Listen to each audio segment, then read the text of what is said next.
Far out in the frigid darkness, beyond the orbit of Neptune, hangs a world of ice and mystery. Pluto, a speck of rock and frozen gases, drifts in the silent expanse of the Kuiper belt, a realm we still know so little about. For most, it's a distant memory from a textbook, a demoted planet at the edge of our understanding. But recently, that quiet frontier became the center of a discovery so strange, so utterly unexpected, that it has sent shockwaves through the scientific community.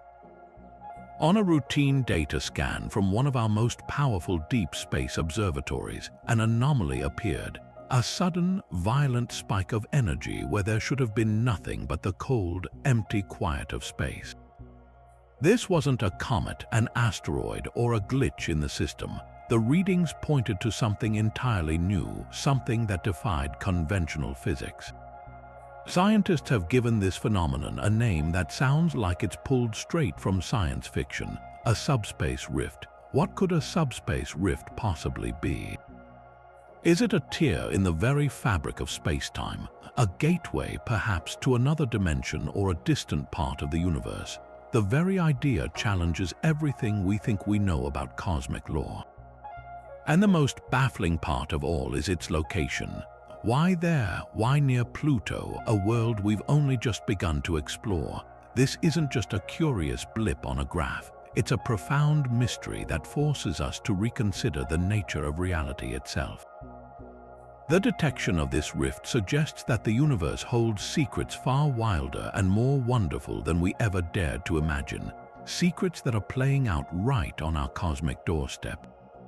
This video is an investigation into that mystery. We are going to journey together to the edge of our solar system to unpack the data, hear from the experts, and explore the leading theories that attempt to explain this impossible phenomenon. We'll look at what a rift in subspace could mean for the future of physics, for our search for life, and for our very place in the cosmos. This is more than just a space news story. It's a glimpse into a potential scientific revolution, a story of human curiosity reaching out into the unknown and finding something truly extraordinary waiting for us. So join me as we dive deep into one of the most exciting and puzzling space mysteries of our time. To understand what we might be dealing with, let's break down this term.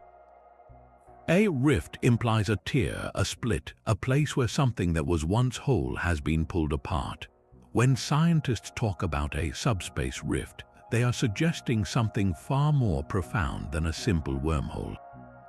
A traditional wormhole, often called an Einstein-Rosen bridge, is theorized to be a tunnel through the normal, four-dimensional fabric of spacetime connecting two distant points. It's like a cosmic shortcut carved within the universe we know. A subspace rift, however, presents a much wilder possibility. It might not be a tunnel through spacetime, but a tear that leads out of it, a fissure that punctures through the very foundational layers of our reality. Think of spacetime as a vast, flat sheet like the surface of a trampoline. Stars and planets create dimples in this sheet, that's gravity. A wormhole would be like a folded tube connecting one dimple to another, but the tube is still made of the same trampoline material. A subspace rift, on the other hand, would be like a sharp tear in the trampoline's fabric.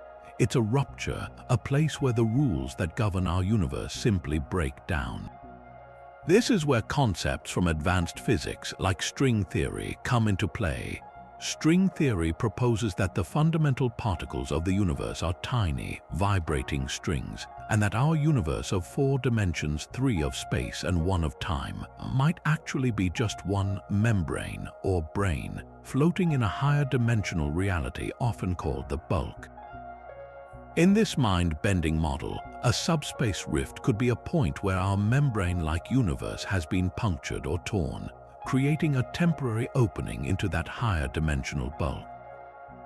It wouldn't just connect 2 points in our space, it might connect our entire reality to something else entirely, another universe, another dimension, or a realm with completely different physical laws.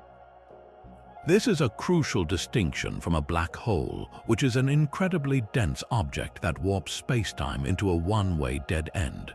A rift isn't necessarily an object with immense gravity pulling things in. It's more like a structural defect, a cracked window in the house of reality. The energy signature detected near Pluto wouldn't be from matter falling in, but from the violent process of the rift's formation or from energy bleeding through from whatever exists on the other side. The implications are staggering, suggesting that the cold, dark edge of our solar system might be the site of a cosmic construction site, or perhaps a demolition zone, operating on a scale we are only beginning to comprehend. The first clue arrived not with a fanfare, but as a stubborn, unclassified spike in a routine data stream. It was on the morning of October 17, 2023, at precisely 03:42 Universal Time, that an alert was automatically generated by the deep space monitoring systems of the James Webb Space Telescope. Webb, orbiting the Sun a million miles from Earth, was not even pointed at Pluto at that moment. It was engaged in a long-duration calibration scan of a seemingly empty patch of sky in the constellation Ophiuchus, an area that just so happens to lie along the same line of sight as the distant dwarf planet. The instrument responsible was NIRSpec, the near-infrared spectrograph, a device designed to dissect the faintest glimmers of light into their constituent colors to reveal the chemical composition of the most ancient galaxies. What NIRSpec recorded was not the gentle curve of a distant star's spectrum or the familiar signature of a cosmic gas cloud. Instead, the data showed a brief, terrifyingly powerful burst of energy across a range of wavelengths that simply should not exist together in nature. It was as if the laws of physics had momentarily short-circuited. This wasn't a single frequency of light flaring up. It was a chaotic, broadband scream emanating from a point that, when cross-referenced with planetary ephemeris data, was confirmed to be just beyond the orbital path of Pluto. The emission lasted for only 7.3 seconds, but in that fleeting moment, it outshone the combined infrared glow of every star in its field of view. Simultaneously, and this is the detail that transformed the event from a curiosity into a full-blown mystery, gravitational wave detectors here on Earth registered a corresponding tremor. The LIGO observatories in the United States and the Virgo interferometer in Italy picked up a faint, high-frequency ripple in spacetime itself, an event categorized as non-terrestrial and non-standard.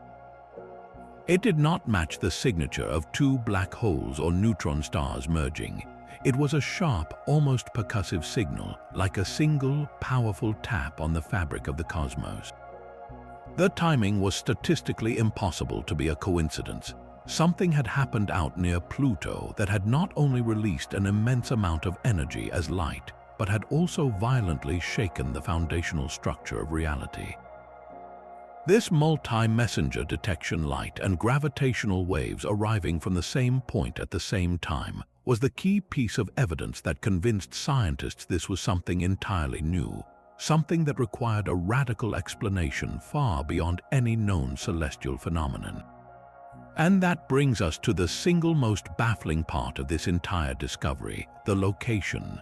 Why Pluto, of all the places in our vast solar system for a reality-tearing event to occur? This spot seems almost deliberately illogical.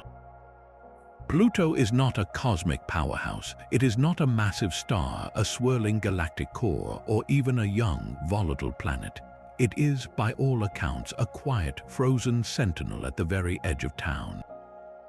Think of our solar system as a bustling city. The inner planets are the dense, energetic downtown core, with the Sun as the central power plant. Jupiter and Saturn are the major industrial districts, massive and influential. But out where Pluto is, that's the remote, sleepy countryside. It's the place you go for quiet, where nothing much is supposed to happen. This is what makes the detection of a subspace rift here so profoundly unsettling to astronomers. It's like detecting the energy signature of a volcanic eruption not from an active volcano, but from the middle of a calm, frozen lake. For decades, our understanding of Pluto has been defined by its profound isolation and stillness. It's a small world, about 2/3 the size of our own moon, composed mostly of ice and rock. Its surface temperature hovers around -380 degrees Fahrenheit, so cold that the very gases we breathe would freeze solid on its surface. It exists within the Kuiper Belt, a vast disk of icy leftovers from the solar system's formation, a cosmic junkyard of frozen debris. Pluto's environment is one of extreme stability over incomprehensible timescales.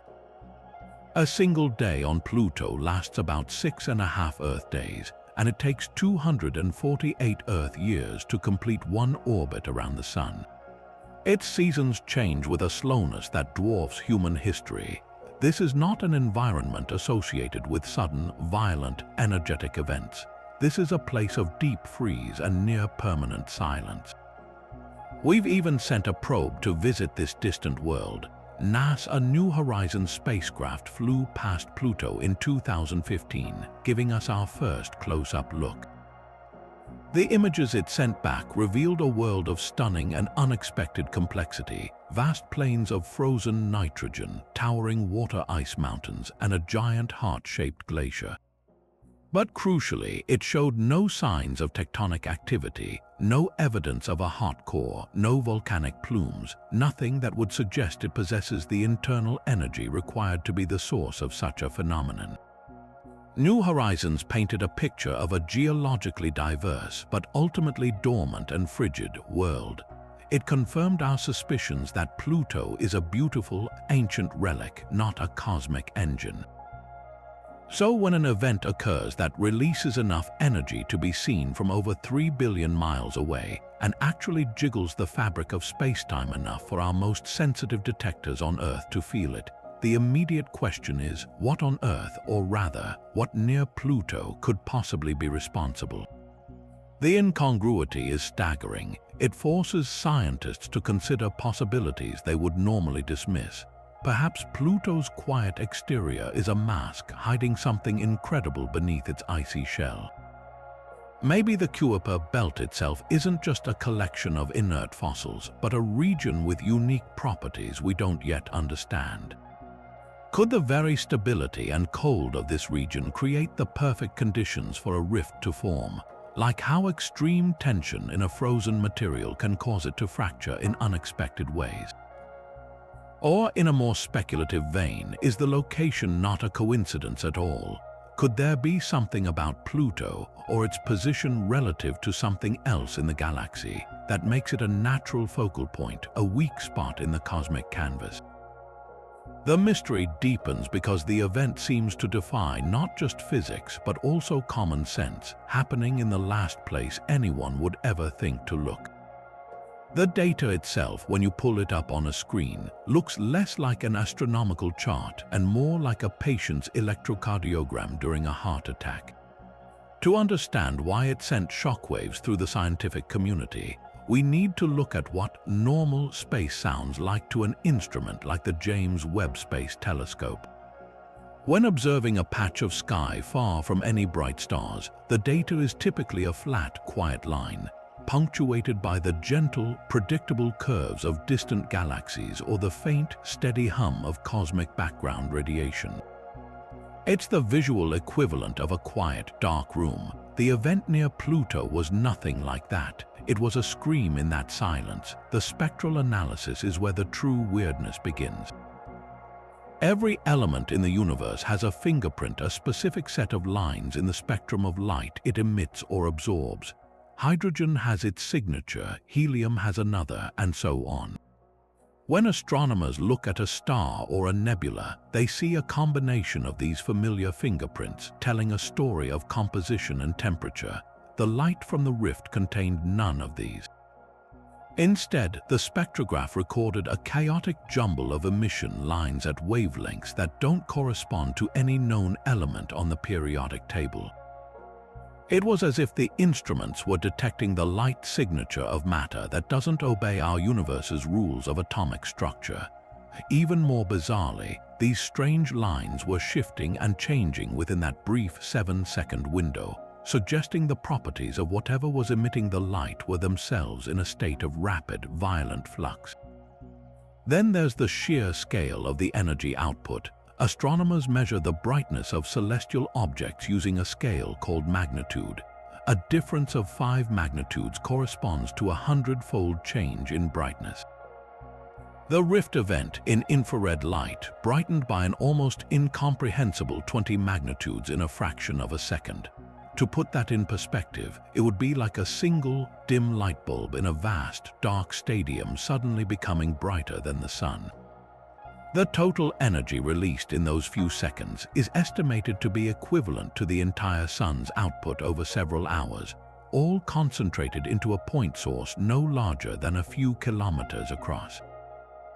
This level of energy density is something we typically associate with the most catastrophic events in the universe, like supernova or merging neutron stars, but those events unfold over days or weeks, not seconds. This was a cosmic flashbulb popping with unimaginable force, but the most telling detail, the one that truly points to a rupture in reality, lies in the peculiar frequencies detected. Alongside the chaotic optical and infrared light, the event produced a powerful, coherent burst of low-frequency radio waves. This is highly unusual. In most cosmic explosions, radio waves are a secondary effect, generated by charged particles spiraling in magnetic fields. Here, the radio burst was a primary component, and its structure was unnaturally pure, almost like a laser beam but in the radio part of the spectrum. This coherence suggests an emission process that is ordered and structured, not the turbulent chaos of a simple explosion. It hints at a phenomenon where the very fabric of spacetime itself is vibrating or resonating in a controlled, albeit devastating manner. When you combine this with the simultaneous gravitational wave detection, a literal shudder in spacetime, the picture becomes clearer. We are not looking at an explosion in space. We are likely witnessing the aftershock of a fundamental tear of space, an event where the universe itself was momentarily forced to sing a note from a songbook we never knew existed. If spacetime is the trampoline sheet of our universe, then the subspace rift near Pluto is acting like a lead weight that someone has suddenly dropped onto it. While the initial energy burst faded in seconds, the gravitational aftermath has created a persistent, invisible disturbance in the region. Long after the flash of light was gone, our most sensitive instruments began to pick up on something even more subtle and perhaps more telling. A strange, localized warping of gravity that doesn't correspond to any known mass. Think of it like a phantom planet, an unseen presence whose gravity is felt but whose substance remains completely invisible to every type of telescope we have. This effect is most evident in the delicate orbital dance of Pluto and its largest moon, Charon. These two bodies are locked in a mutual orbit, circling a common point in the space between them. For decades, we've been able to predict their movements with incredible precision, mapping out their paths years in advance. But since the detection event, astronomers have noticed tiny, unexpected deviations.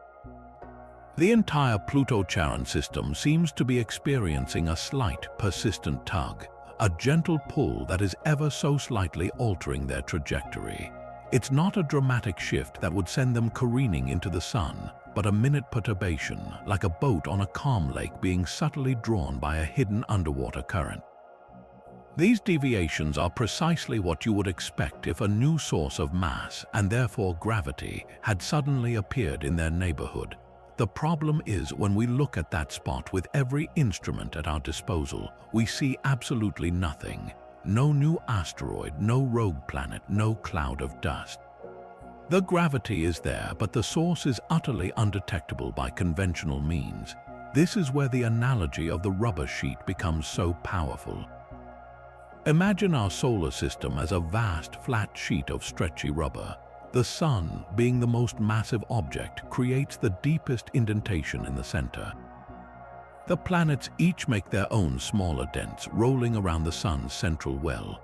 Pluto makes a very faint, shallow dent far out on the edge of the sheet.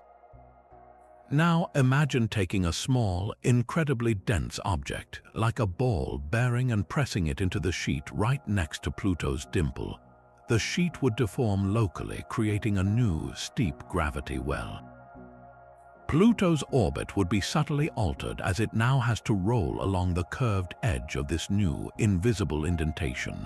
This is exactly what the data suggests is happening. The rift isn't just a flash of light. It seems to have a gravitational footprint, as if it has mass or is somehow anchoring a point of immense density from another dimension into our own.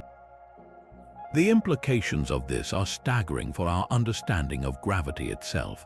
According to Einstein's theory of general relativity, gravity is not a force in the traditional sense, but a consequence of the curvature of spacetime caused by mass and energy. The gravitational pull we're detecting near Pluto means that the rift, whatever its true nature, is interacting with the fabric of spacetime in a way that mimics the presence of a massive object. This suggests that the energy contained within or bleeding through the rift is so profound that it warps reality around it. It's a confirmation that we are not dealing with a simple electromagnetic phenomenon, but with something that strikes at the very heart of cosmic geometry. The rift has teeth not in the form of light or radiation, but in the form of an invisible, fundamental force that is gently, but unmistakably, pulling on the fabric of our solar system. For the physicists who have dedicated their lives to mapping the fundamental laws of the cosmos, the data from Pluto isn't just a mystery, it's a direct challenge. The established models, the ones written in textbooks and celebrated with Nobel Prizes, have no entry for subspace rift. This single event has forced a re-examination of our most foundational theories, from the quantum weirdness that governs the very small to the relativistic curvature that shapes the very large. At the heart of the dilemma is Einstein's theory of general relativity, our gold standard for understanding gravity and the fabric of spacetime. For over a century, it has predicted everything from the bending of starlight to the existence of black holes with stunning accuracy. But general relativity describes a smooth, continuous universe. It doesn't account for the fabric of reality being torn. As one leading theorist from the Institute for Advanced Study explained, general relativity is like a theory of a perfectly elastic rubber sheet. It can stretch and warp dramatically, but it doesn't have a mechanism for the sheet to rip. The detection near Pluto suggests that under extreme conditions we haven't yet observed, spacetime might not be seamless. It might have a grain, a structure, and potentially a breaking point. This implies that our understanding of gravity, as profound as it is, might be incomplete, a close approximation that fails at the extremes. This is where the world of the ultra-tiny enters the picture. Quantum mechanics, the rulebook for particles and forces, operates on principles of probability and discrete packets of energy. For decades, physicists have struggled to unite the cosmic scale of general relativity with the subatomic world of quantum mechanics into a single, elegant theory of everything. The properties of the rift, particularly its brief but immense energy release and the strange, shifting spectral lines, hint at a phenomenon where quantum effects are playing out on a macroscopic cosmic scale. This has generated intense excitement among proponents of string theory and its extension, M-theory. One physicist described the rift as a potential laboratory for quantum gravity, a real-world event that might show us how the tiny vibrating strings theorized to make up all matter could, when entangled or excited in a specific way, actually puncture the dimensional membrane of our universe. It's as if we've been trying to understand the properties of a material by looking at a finished table, and suddenly, we've been shown a splinter where the underlying grain of the wood is exposed. Another compelling line of inquiry connects the rift to the two greatest enigmas in modern cosmology, dark matter and dark energy. We know that over 95% of the universe is composed of this dark sector, which we cannot see but can infer through its gravitational effects. Dark energy, the mysterious force driving the accelerated expansion of the universe, is often described as a property of space itself. Could the rift be a localized, violent manifestation of dark energy? Perhaps the immense vacuum energy that fills empty space briefly became unstable, causing a bubble of spacetime to inflate uncontrollably or to tunnel into a different state. The gravitational aftershock, the persistent warping with no visible source, also fuels speculation about dark matter. What if the rift isn't just a tear but a conduit? It could be allowing dark matter particles from a parallel brane or a hidden sector to stream into our universe, their collective mass creating the phantom gravity well we're detecting. This would mean the Kuiper belt is not empty. It might be filling with an invisible substance from beyond our reality. The most profound and unsettling implication is the possibility of a multiverse. For years, the multiverse has been a speculative consequence of certain cosmological models, a fascinating but untestable idea. The rift changes that.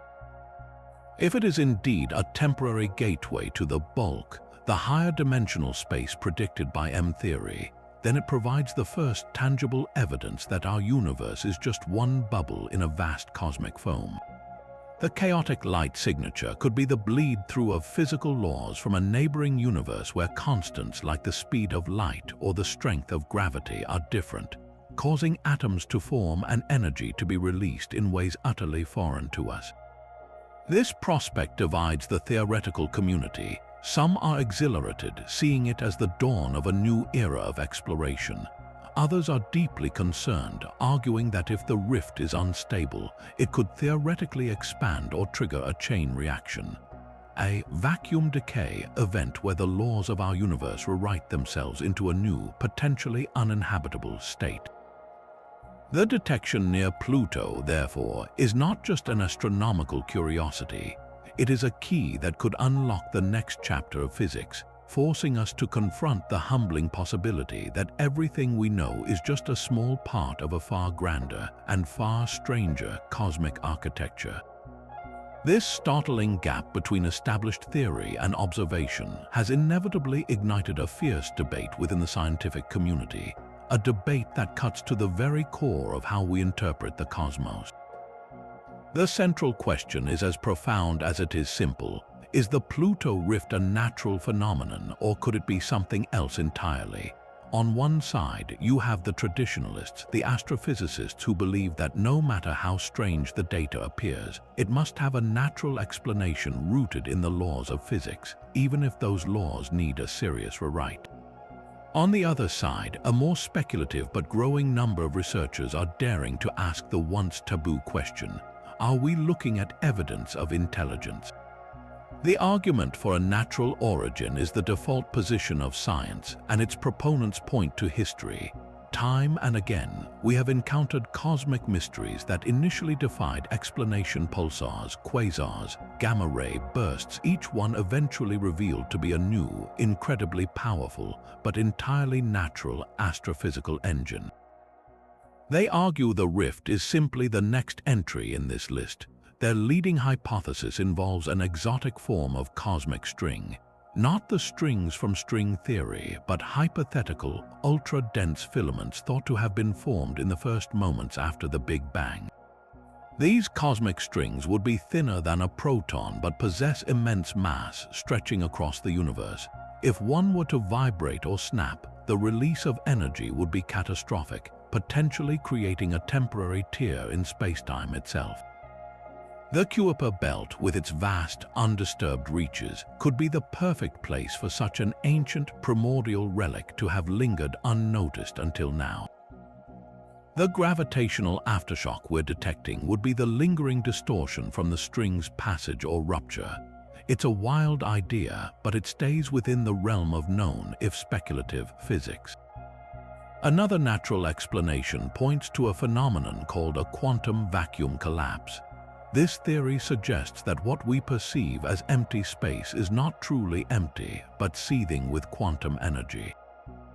It's possible that a random fluctuation in this quantum foam near Pluto triggered a catastrophic chain reaction, causing a tiny bubble of spacetime to tunnel into a more stable, lower energy state. This process, akin to a bubble of steam forming in boiling water, would release a titanic amount of energy as the space around it reset itself. The event would be brief, violent, and would leave behind a localized gravitational anomaly, exactly what we appear to be seeing. While this sounds like science fiction, it is a serious, albeit terrifying, possibility within certain models of particle physics. The main strength of all these natural arguments is parsimony. They seek to explain the anomaly without invoking the extraordinary hypothesis of intelligence. Yet, the artificial origin hypothesis refuses to be dismissed, primarily because of the event's peculiar characteristics. Proponents of this view argue that the data contains what they call technosignatures, potential markers of technology. The most compelling of these is the coherent, laser-like radio burst that accompanied the energy release. In nature, radio emissions are almost always messy and broadband. The purity of this signal, its narrow frequency focus, is reminiscent of human-made communication or radar technology, just scaled up to an astronomical power level. It suggests a directed, engineered emission, not a random explosion. Furthermore, the chaotic yet shifting light spectrum could be interpreted as the signature of an energy source operating under controlled, but non-natural, principles, perhaps a power generator or propulsion system utilizing physics we have yet to discover. The location itself is also cited as evidence. Why Pluto? From a natural perspective, it makes little sense, but from a strategic viewpoint, it's intriguing. The edge of the solar system is a quiet, unobserved place. If an advanced civilization wanted to conduct a massive engineering project, perhaps creating a gateway for travel or energy harvesting, doing it far from the gravitational wells and radiation belts of the inner solar system would be a logical choice. It's a place where one could work with relative privacy. The rift might not be an accident or a natural event, but the initial activation of a constructed apparatus. The debate often becomes philosophical. Is it more likely that we have discovered a completely new natural phenomenon that coincidentally has several engineered-looking attributes, or that we are witnessing the activities of an intelligence far older and more advanced than our own? This question forces us to confront our own place in the universe.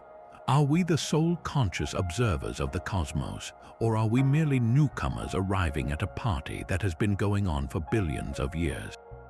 The data from the cold, dark edge of our own solar system has, against all odds, become the focal point for one of humanity's oldest and most profound debates.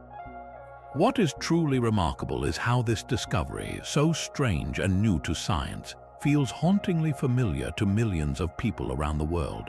For decades, the concept of a rift in the fabric of reality has been a staple of science fiction, a playground for storytellers to explore the furthest edges of imagination. And now, as we stare at the real data from the edge of our solar system, we find ourselves living in a moment where fiction and science are having a startling conversation. Perhaps the most direct parallel comes from the world of Star Trek. Fans of the series will immediately recognize the term subspace. In that universe, subspace is a layer of reality that exists concurrently with our own, a domain where the normal limits of light speed travel don't apply.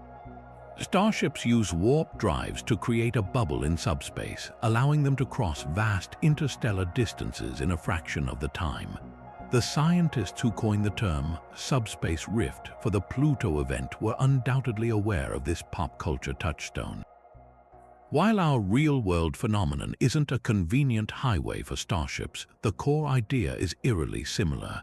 A hidden dimension or layer of reality that, when accessed, allows for effects that seem to break the rules of our universe. The fiction provided a conceptual framework, a vocabulary, for a possibility that physicists are now forced to take seriously. Then we have the visual and emotional power of a film like Interstellar. The depiction of the wormhole near Saturn, a shimmering, spherical gateway to another part of the galaxy, captured the awe and terror of such a discovery.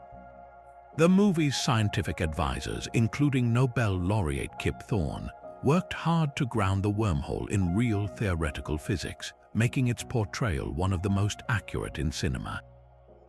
The anomaly near Pluto shares that same blend of beauty and dread. It is a cosmic mystery that promises profound knowledge but also carries inherent risks, much like the wormhole that led the Endurance crew into the unknown. Interstellar explored the idea that such gateways could be naturally occurring, but also potentially constructed by a far more advanced intelligence for a purpose beyond our understanding. This duality mirrors the exact debate currently raging among scientists. Is the rift a natural wonder, or is it something that was made? But science fiction hasn't only shown us the hopeful, exploratory side of these concepts.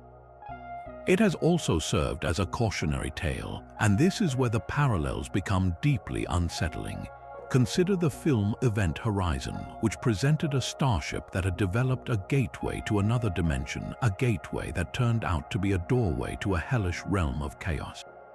While purely fictional horror, the underlying idea resonates that tearing a hole in space-time might not open a door to a friendly neighborhood, but to a realm with laws and entities that are utterly hostile to our existence.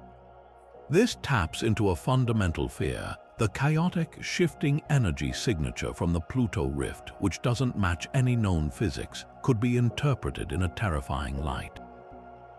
What if the energy bleed-through isn't just random quantum noise, but the leakage of a fundamentally alien and perhaps malevolent set of physical laws?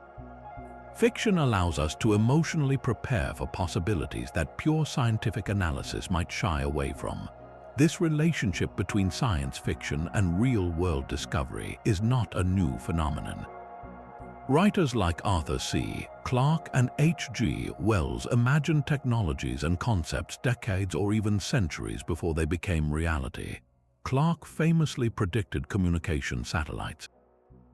Wells envisioned atomic bombs and lunar landings. They weren't prophets, they were thinkers who extrapolated the known trends of science to their logical and sometimes frightening conclusions. The writers who envisioned subspace communication and interstellar wormholes were doing the same thing. They looked at Einstein's theories at the vastness of space and asked a simple, powerful question: what if? That question is the engine of science. Today, the data from Pluto is forcing scientists to ask that very same question, but this time the what if is backed by hard evidence. The fictional concepts provided a kind of cultural rehearsal, a way for society to grapple with the implications of such a discovery before it actually happened. Now that rehearsal is over, and the curtain has risen on a reality that is every bit as strange as the stories we once thought were mere entertainment. This question of danger is perhaps the most immediate and human one we face. The idea of a tear in reality near our solar system instinctively triggers a deep-seated alarm, a survival reflex honed over millennia. It's the cosmic equivalent of hearing an unfamiliar sound in a dark house. Your mind immediately races to the worst-case scenario. So, let's confront those fears head-on, examining what the data actually tells us about potential risks, separating Hollywood-inspired nightmares from scientifically plausible concerns. The most visceral fear is that the rift could expand.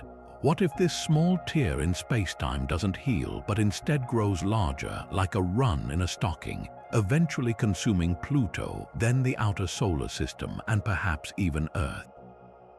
This is a terrifying prospect, but the current data offers some reassurance. Since the initial event, there has been no detectable increase in the size or gravitational influence of the anomaly. It appears to be stable, or at least its growth is immeasurably slow. Think of it like a crack in a frozen lake. The initial crack forms with a loud snap, but it doesn't necessarily mean the entire ice sheet is about to shatter. The forces that created it may have reached an equilibrium. Many theoretical models suggest that such a rift would be self-limiting. The immense energy required to tear space-time would also create forces that work to seal the breach, much like how a wound in living tissue triggers a clotting response.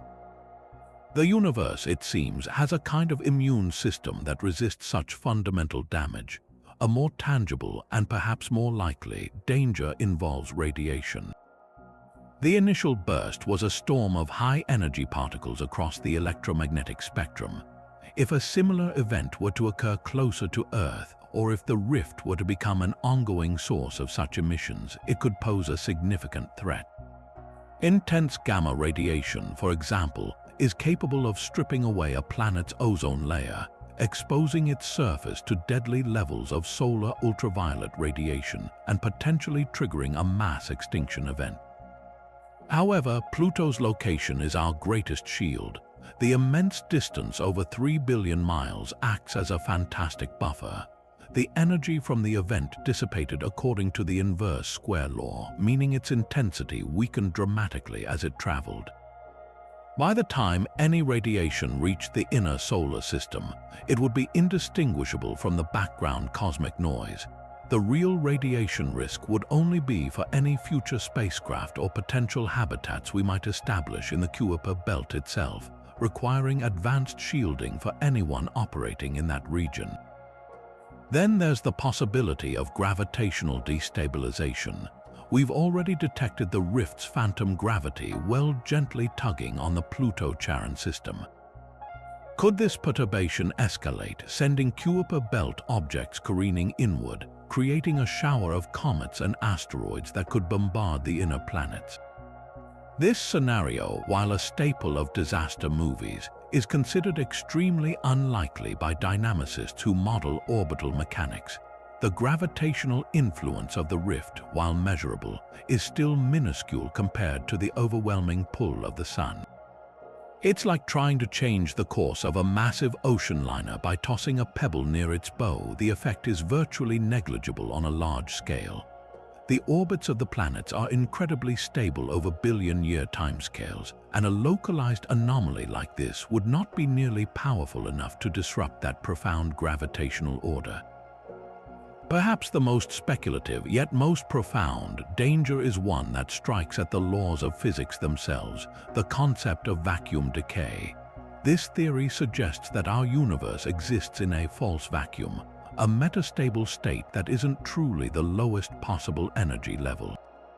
A sufficiently energetic event, like the formation of a subspace rift, could theoretically act as a trigger, creating a bubble of true vacuum where the fundamental constants of nature, the speed of light, the strength of gravity, the mass of an electron, are different.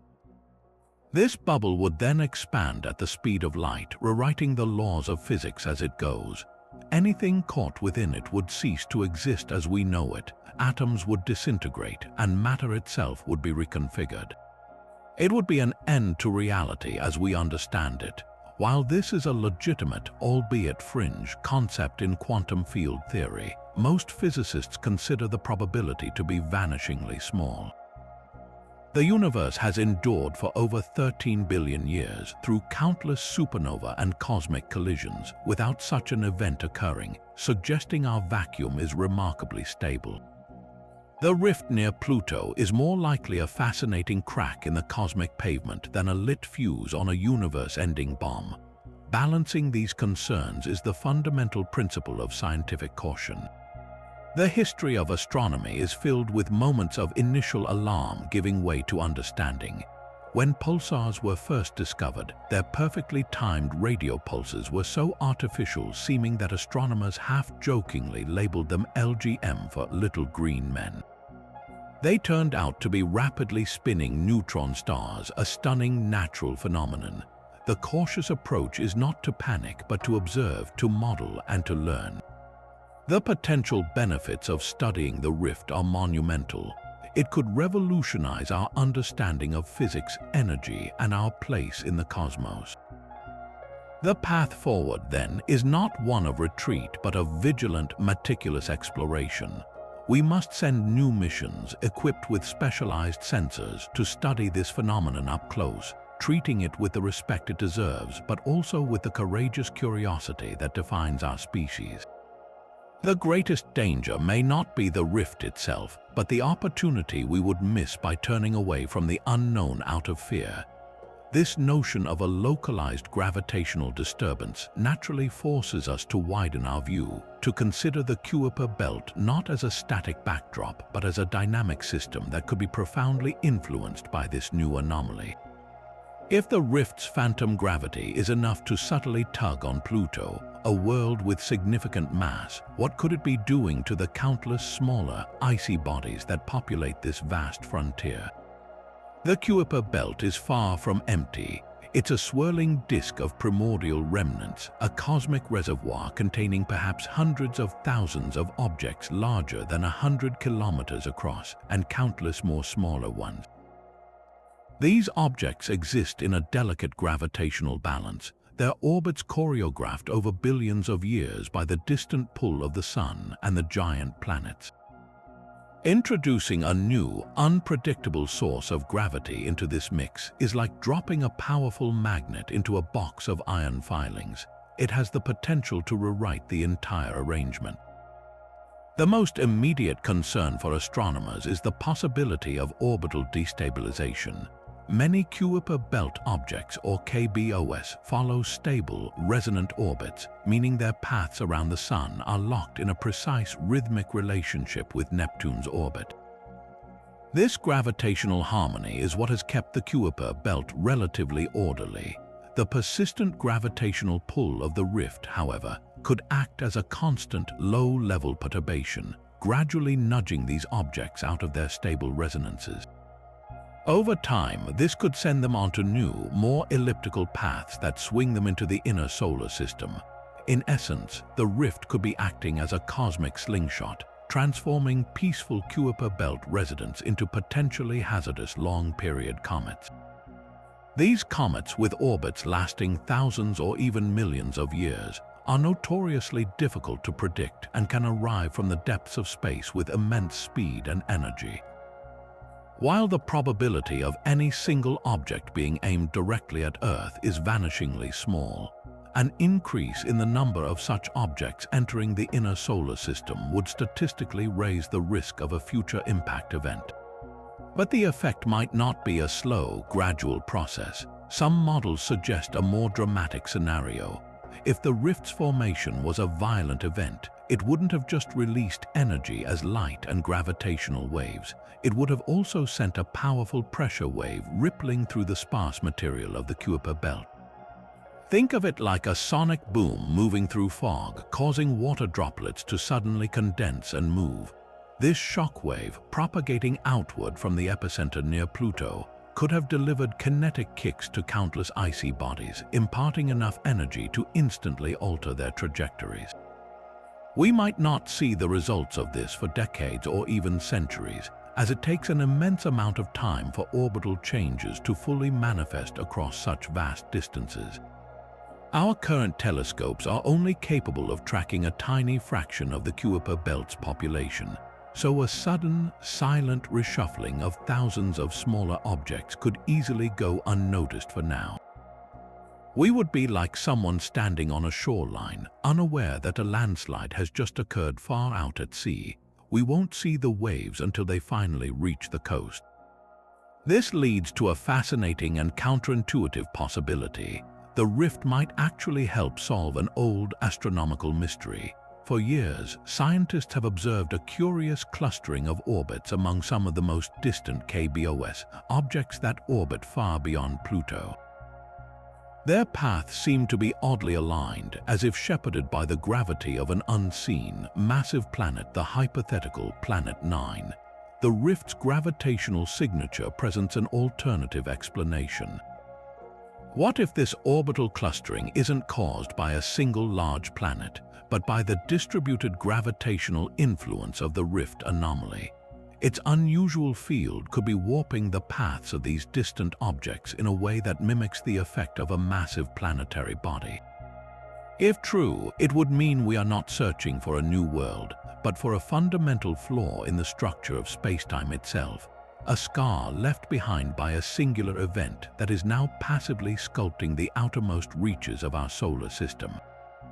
Beyond mere orbital mechanics, the rift could be having a more subtle physical effect on the Kuiper belt objects themselves. These are not just simple balls of ice. many are complex worlds with exotic ices like frozen nitrogen, methane, and carbon monoxide. The rift, as a source of immense and unknown energy, could be irradiating these bodies with particles and radiation that we don't yet understand. This could be triggering unusual chemical reactions on their surfaces, perhaps creating complex organic molecules or altering their albedo, their reflectivity. A spacecraft visiting the Kuiper belt a century from now might find that objects near the rift's location have distinctly different surface compositions and colors compared to those farther away. The rift wouldn't just be moving these icy worlds, it could be actively cooking them, transforming them into unique laboratories for prebiotic chemistry. This turns the entire region surrounding the anomaly into a natural experiment, an area where the fundamental processes of planetary science are being influenced by a force from outside our conventional understanding of physics. The Kuiper belt, once considered a deep freeze archive of the solar system's birth, may have just become its most active and unpredictable frontier. The detection of the anomaly has triggered the most ambitious listening campaign in the history of astronomy. Across the globe and in orbit around it, some of our most sensitive radio telescopes have slowly, deliberately, swiveled away from their usual targets, distant galaxies, pulsars, and nascent star systems, to focus on a single, faint point of light in the constellation Ophiuchus. The search for extraterrestrial intelligence, or SETI, an endeavor often characterized by its patient, decades-long search for a signal that may never come, has suddenly found itself with a compelling reason to point its antennas toward our own cosmic backyard. The question is no longer one of abstract possibility, but of urgent, tangible inquiry. Is the subspace rift near Pluto emitting more than just energy? Could it be broadcasting a message? This reorientation of our technological ears is governed by a strict, internationally agreed upon set of protocols. The first step is to scan the electromagnetic spectrum with immense precision, searching for any signal that stands out against the natural hiss of the cosmos. SETI scientists aren't just listening for random noise, they are hunting for patterns, for structure. They look for signals that are confined to an unnaturally narrow band of frequencies, much like a radio station, which would indicate a focused, engineered transmission rather than a broad, natural emission. They also search for pulses that repeat in a mathematical sequence, like a series of prime numbers, a universal signature that would be incredibly difficult to attribute to any known astrophysical process. The initial coherent radio burst that accompanied the rift's formation is exactly the kind of signal that would trigger the highest level of interest, and since that event, the listening posts have been straining to hear a follow-up, a repetition, anything that suggests a conscious mind behind the phenomenon. The tools being used are a testament to human ingenuity. The Allen Telescope Array in California, a field of 42 radio dishes working in concert, has dedicated a significant portion of its observing time to the Pluto region. It scans millions of channels simultaneously, its computers running sophisticated algorithms designed to filter out human-made interference from satellites and earthly technology. Meanwhile, the Green Bank Telescope in West Virginia, the largest fully steerable radio telescope on the planet, is using its sheer collecting area to probe for incredibly faint signals, whispers that smaller instruments would miss. Even assets like the Parkes Observatory in Australia and the FAST telescope in China are believed to be involved in this coordinated global effort. It's a level of scrutiny typically reserved for newly discovered exoplanets in the habitable zones of distant stars, but now applied to a location just a few light hours away. Beneath the clinical, data-driven surface of this endeavor lies a profound undercurrent of hope and fear, a duality that captures the human condition when faced with the ultimate unknown. The hope is a powerful, almost visionary force. For those who have devoted their lives to SETI, the Pluto anomaly represents the first truly promising target in history. After all, what are the odds? We discover a phenomenon that defies our understanding of physics, and it happens to occur within our own solar system, a stone's throw away in cosmic terms. If it were artificial, it would mean we are not alone and that the universe is teeming with intelligence far beyond our own. It would answer one of humanity's oldest questions and could potentially offer us knowledge, technology, and a cosmic perspective that would unite our species like never before. The hope is that the rift is a beacon, a calling card from a civilization that wants to be found, or at the very least doesn't mind that we are listening. Yet, intertwined with that hope is a deep and abiding fear, articulated decades ago by the great physicist Enrico Fermi in his famous paradox. If the universe is so vast and so old, then where is everybody? The rift presents a potential answer to Fermi's question, and the answer could be terrifying. Perhaps advanced civilizations do not broadcast peaceful greetings across the galaxy. Perhaps they build inconceivable structures like spacetime rifts for purposes we cannot fathom, purposes that may not be benign. The fear is that our listening campaign might not detect a friendly hello, but something else entirely, the static hum of a powerful machine, the encrypted chatter of a logistics operation, or worse, absolute silence. The silence would be the most frightening outcome of all, because it would suggest that whatever created the rift is so advanced that it is utterly indifferent to our existence, a force of nature that operates on a scale where humanity is simply irrelevant. We would be like ants discovering a superhighway being built through our forest, unable to comprehend the builder's intent and powerless to change their plans. This search for a signal, therefore, is not just a scientific exercise. It is humanity collectively holding its breath, waiting to see if the universe is a friendly neighborhood or a dark and dangerous forest. Given the monumental implications of this discovery, the scientific community is already shifting from passive observation to active planning. The ultimate goal, the one that would provide definitive answers, is to send a dedicated robotic probe directly to the anomaly. This wouldn't be a simple flyby like New Horizons. It would be the most ambitious and complex deep space mission ever conceived, a journey to study not a planet, but a crack in the universe itself.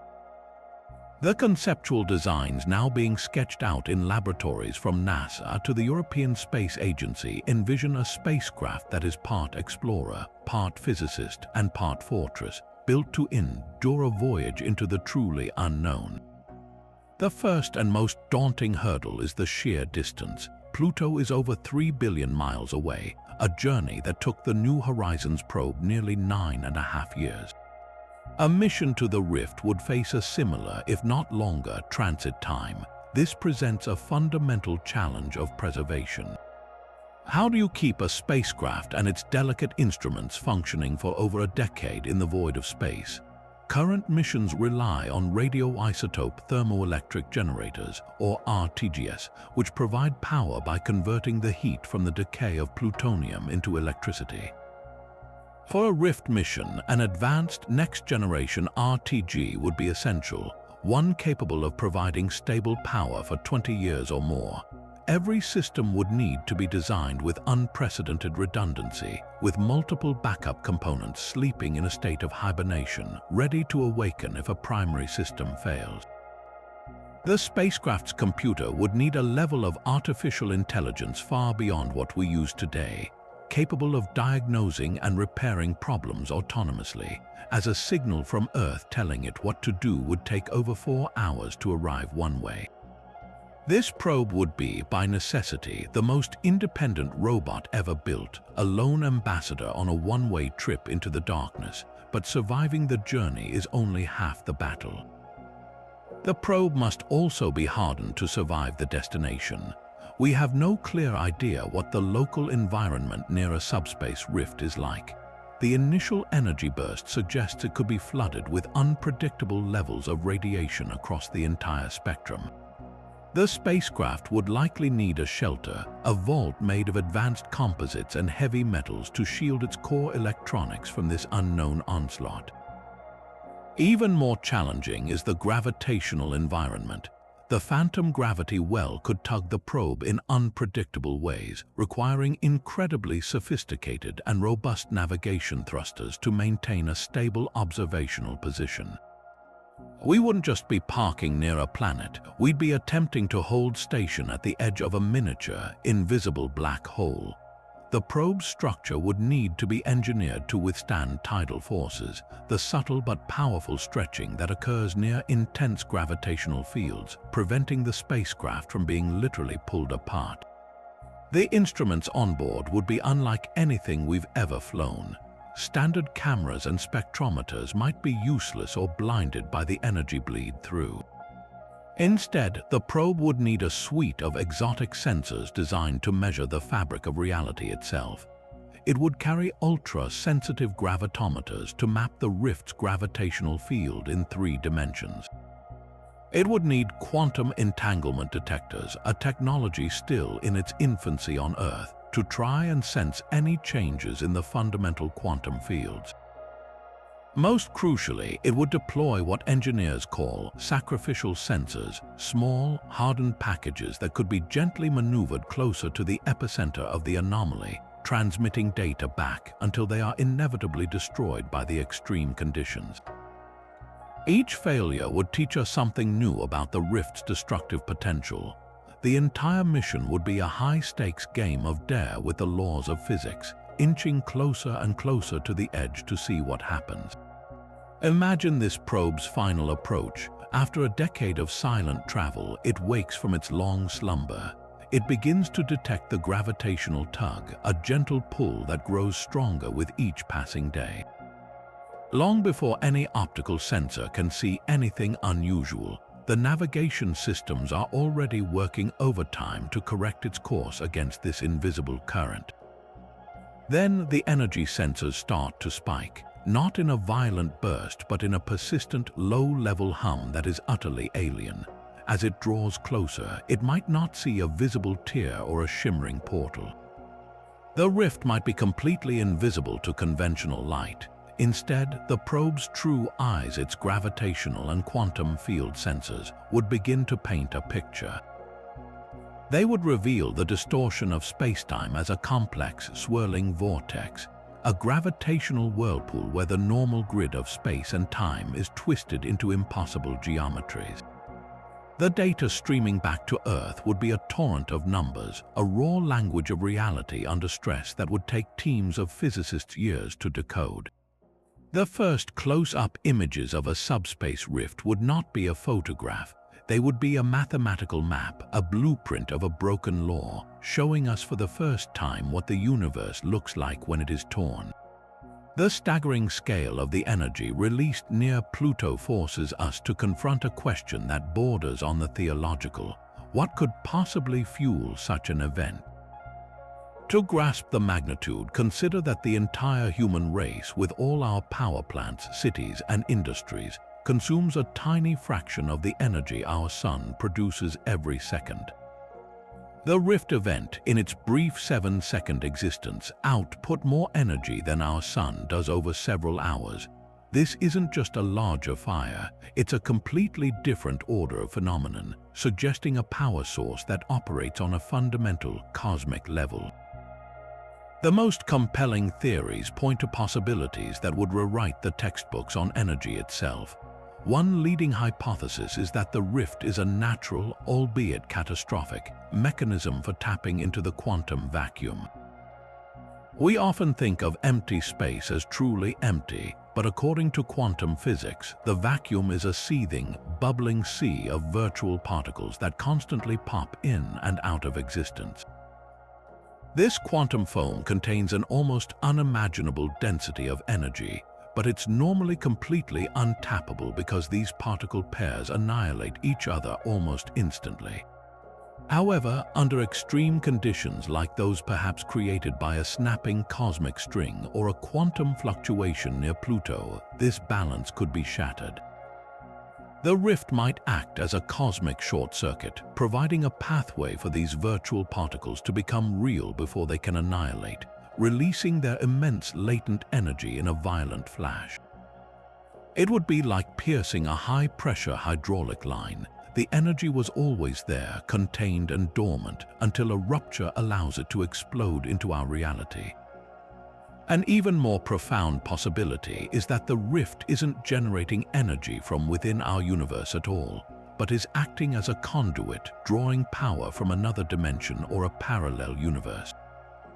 In the framework of M-theory, our universe is a three-dimensional brain floating in a higher dimensional bulk. The constants of our universe, like the strength of gravity or the cosmological constant, might be different in these neighboring realities. The rift could be a puncture wound allowing the higher energy state of another brain to flood into our own, much like water rushing from a high-pressure pipe into a low-pressure one. The chaotic, shifting light spectrum we detected could be the direct signature of foreign physical laws momentarily imposing themselves on our own, a turbulent mixing of cosmic rules where energy flows from a realm where it is abundant into our own, where it is a shocking anomaly. This wouldn't be a power generator, it would be a cosmic siphon. If humanity could ever hope to understand, let alone harness, such a power source, it would mark the greatest leap in our civilization's history, dwarfing the discovery of fire, electricity, and nuclear fission combined. The practical implications are almost beyond imagination. A civilization that mastered vacuum energy or dimensional tapping would achieve a post-scarcity status for energy. Interstellar travel, currently a dream limited by the tyranny of rocket fuel and the vast distances between stars, would become a tangible reality. A spacecraft equipped with a controlled, miniature rift drive could, in theory, create its own localized spacetime distortion, not unlike a warp drive, allowing it to cross light years in a time frame of weeks or months instead of millennia. We would transition from being a species confined to a single solar system to becoming a genuine interstellar civilization, capable of exploring and colonizing other worlds. On Earth, such a power source would solve our energy and environmental crises overnight. Global power grids could be fed by small, clean generators that draw directly from the fabric of spacetime itself, ending our reliance on fossil fuels and eliminating greenhouse gas emissions. The concept of an energy bill would become obsolete. This abundance would unlock technological revolutions in every field. We could desalinate ocean water on a continental scale, turning deserts into fertile agricultural land. Material science would advance exponentially, allowing us to create substances with previously impossible properties. Megastructures like space elevators or orbital habitats, which are currently prohibitively expensive and energy-intensive, could be built with ease. The very structure of human society would be transformed, freeing us from the relentless struggle for resources and allowing us to focus on exploration, creativity, and overcoming the fundamental challenges of existence like disease and aging. Yet, this incredible promise is shadowed by an equally profound danger. The power that could uplift our civilization could also be its ultimate weapon. A controlled rift might be an engine of creation, but an uncontrolled one would be a tool of destruction beyond any nuclear arsenal. The energy released near Pluto was benign only because of its immense distance. A similar event occurring near Earth would sterilize the planet. The knowledge of how to create such a rift would therefore carry an unimaginable burden of responsibility. It would be the ultimate double-edged sword, offering a path to the stars while holding the key to our own annihilation. The detection of this anomaly, then, is not just a scientific curiosity, it is a test. It presents humanity with a glimpse of a future of limitless potential, but one that demands a level of wisdom, unity, and maturity that we have not yet demonstrated. The rift is a challenge, asking us if we are ready to grow up as a species before we are handed the keys to the cosmos. Of all the extraordinary possibilities this discovery opens up, perhaps the most mind-expanding is the idea that we are not looking at a simple anomaly, but at a window. A window that, for a fleeting moment, may have offered a glimpse into a reality entirely separate from our own. This leads us directly to the multiverse hypothesis, a concept that has leaped from the pages of theoretical physics and into a tangible, if terrifyingly mysterious, context.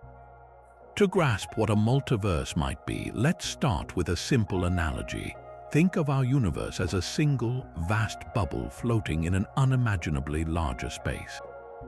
This bubble contains everything we know, all the galaxies, stars, planets, and the very laws of physics that govern them.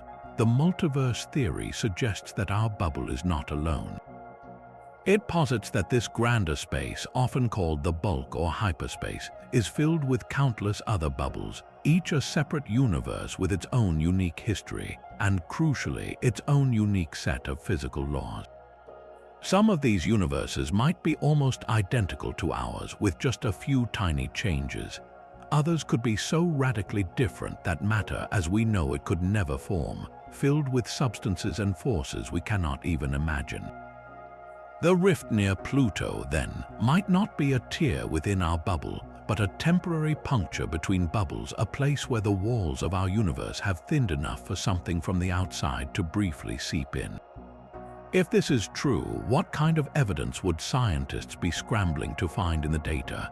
The first and most telling clue would be in the light itself.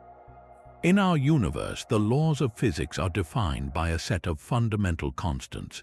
The speed of light in a vacuum is always the same.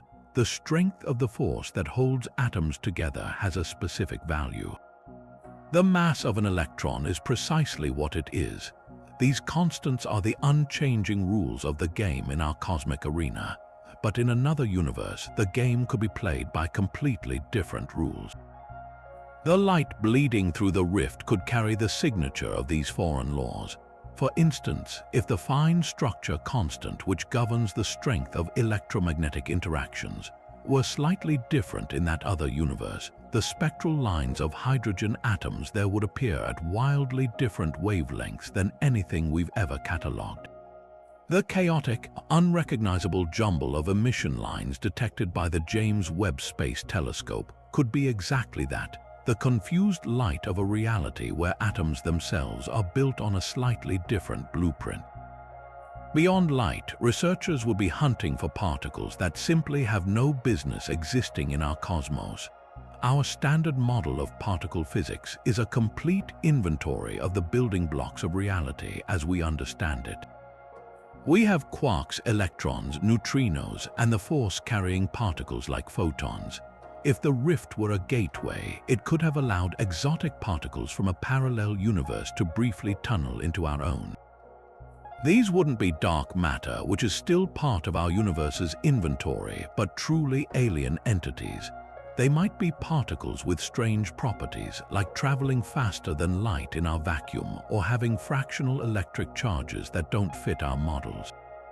Detecting the decay products or energy signatures of such particles, even for a fraction of a second, would be like finding a piece of pottery at an archaeological dig that was clearly made with a technology not invented for another 1,000 years. It would be incontrovertible proof that another craftsman, operating under a different set of principles, had been at work. This line of thinking also offers a potential explanation for the event's most baffling characteristic, its location. Why the quiet, cold edge of our solar system? From a multiverse perspective, the stability and emptiness of the Kuiper belt might be the very reason. The fabric of spacetime in our universe is not perfectly uniform. In regions of intense gravity and energy, like near the sun or a black hole, the fabric is stretched and warped, making it tough and resilient. But out in the profound quiet and cold of the Kuiper belt, far from major gravitational sources, spacetime may be more placid, more pristine, and potentially more fragile. It could be the equivalent of the thinnest, most delicate part of our cosmic bubble's wall. A random fluctuation or an external pressure from the bulk could cause a weak spot like this to rupture first, whereas the more energetic regions of the inner solar system would remain intact. The rift didn't happen near Pluto because of Pluto, but precisely because Pluto is in one of the quietest, most uneventful neighborhoods imaginable. This question of when the rift came into being strikes at the very nature of the phenomenon itself. Is it a recent cosmic wound, still fresh and bleeding energy? Or is it an ancient scar on the face of reality, one that has been hiding in plain sight near Pluto for eons, only now revealed by the sharp eyes of our newest telescopes? The answer is not just a matter of historical curiosity. It fundamentally changes how we interpret the rift's stability and its potential threat. To unravel this, astronomers are acting like cosmic detectives, examining the clues left behind in the light and the gravitational whispers echoing from the edge of our solar system. The initial instinct, given the suddenness of the detection, is to assume the event was a recent birth. The violent 7-second burst of energy felt like a definitive creation event, a moment when something tore. This view paints the rift as a newborn, a dynamic and potentially unstable feature. If this is true, it suggests that such events might occur periodically throughout the universe, spontaneous ruptures in spacetime that flash into existence and then perhaps slowly heal or fade away. The implications are startling. Our cosmos might be far more volatile than we thought, with the fabric of reality occasionally suffering these spontaneous tears. The ongoing gravitational disturbance would then be the settling aftermath, like the tremors that follow a major earthquake. In this scenario, we are incredibly fortunate, or perhaps unfortunate, to have witnessed the very moment it happened, giving us a front-row seat to a fundamentally new type of cosmic evolution. However, a compelling counter-argument suggests we might be witnessing not a birth, but a coming of age. What if the rift is incredibly ancient, a relic from the earliest moments of the universe? The leading theory here connects it to the inflationary epoch, a fraction of a second after the Big Bang, when the universe expanded at an unimaginable rate. During this violent birth, the fabric of spacetime itself was subjected to extreme stresses. It's possible that defects formed in the rapidly cooling and expanding cosmos, much like cracks can form in glass as it cools. These defects, known as cosmic strings or domain walls, could have been frozen into the structure of the universe. Most would have stretched beyond the observable horizon or decayed long ago, but a few might have survived. The Kuiper Belt, a quiet, undisturbed backwater, could be the perfect hiding place for such a primordial relic. The detection event then might not have been the rift's creation, but a sudden activation. Perhaps a passing chunk of dark matter or a random quantum fluctuation agitated this ancient scar, causing it to briefly light up and reveal its presence after billions of years of slumber. This would mean the rift is not new at all. It is a fossil, a piece of cosmic archaeology that has been part of our solar system since its formation. A third, and even more mind-bending possibility is that the rift is not an event in time as we understand it, but a permanent feature of the cosmos, an eternal structure. In the same way that a mountain pass exists regardless of when a traveler first discovers it, the rift might simply be. This idea draws from advanced gravitational theories that suggest certain types of spacetime structures could be timeless. A sufficiently massive and complex warp in the geometry of the universe might not have a beginning or an end in the conventional sense. It could be a fixed part of the cosmic landscape. Our ability to detect it, in this view, was merely a function of our technological evolution. We built the right tool, the James Webb Space Telescope, at the right moment to finally see what had always been there. The gravitational tug on Pluto and Charon would then be a constant, eternal force, one that has been subtly influencing their orbits for billions of years, an influence so subtle that we only now have the precision to measure it.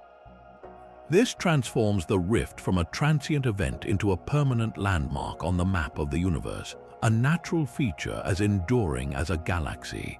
To distinguish between these possibilities, scientists are searching for a subtle signal in the gravitational data, evidence of a past encounter.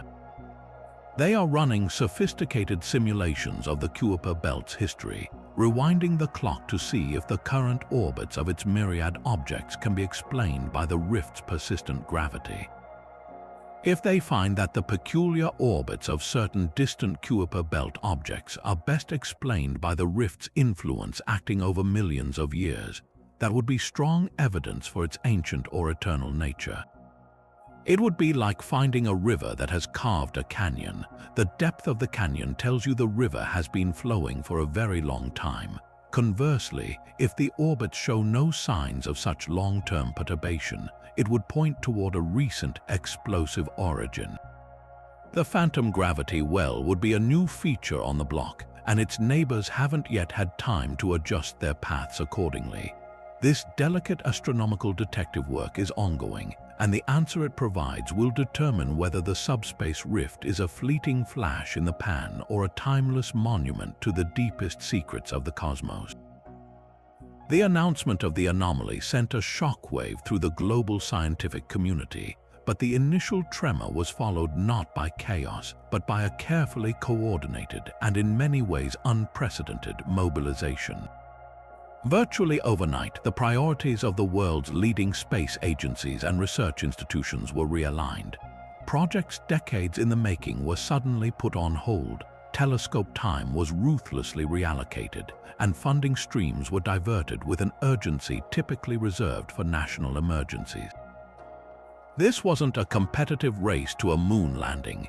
It was a collective, almost instinctual response to a mystery that transcended national borders. For perhaps the first time in history, the major spacefaring nations, the United States, China, Russia, the European Union, India, and Japan, found themselves in immediate, quiet agreement.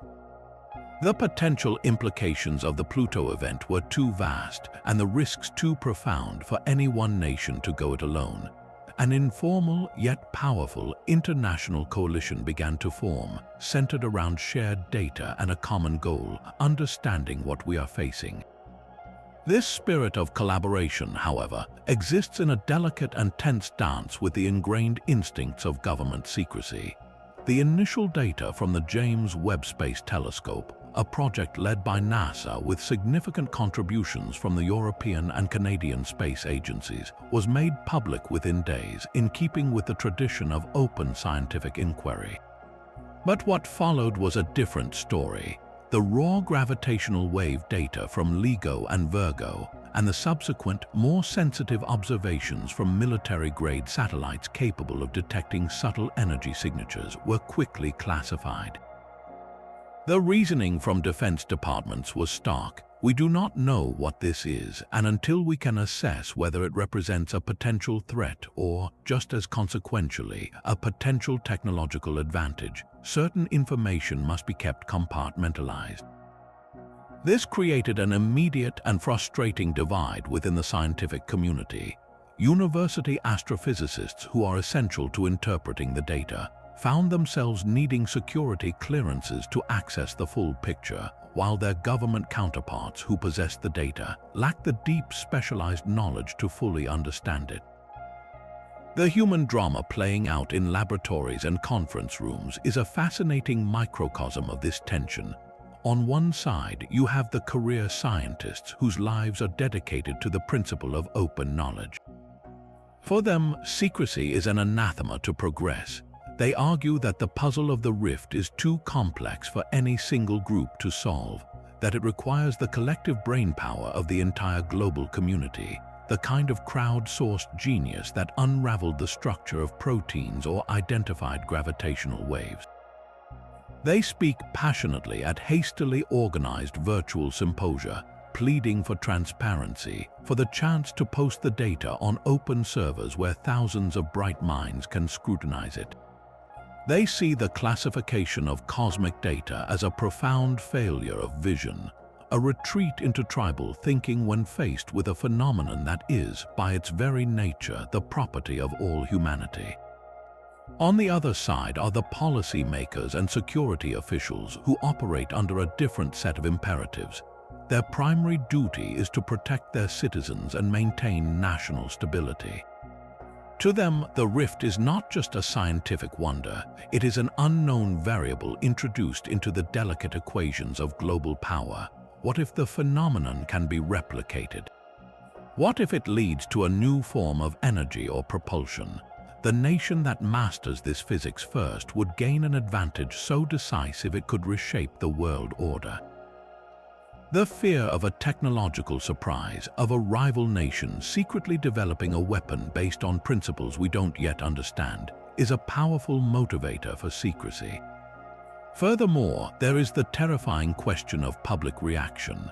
How would populations around the world respond to the official announcement that a reality-tearing anomaly exists at the edge of our solar system?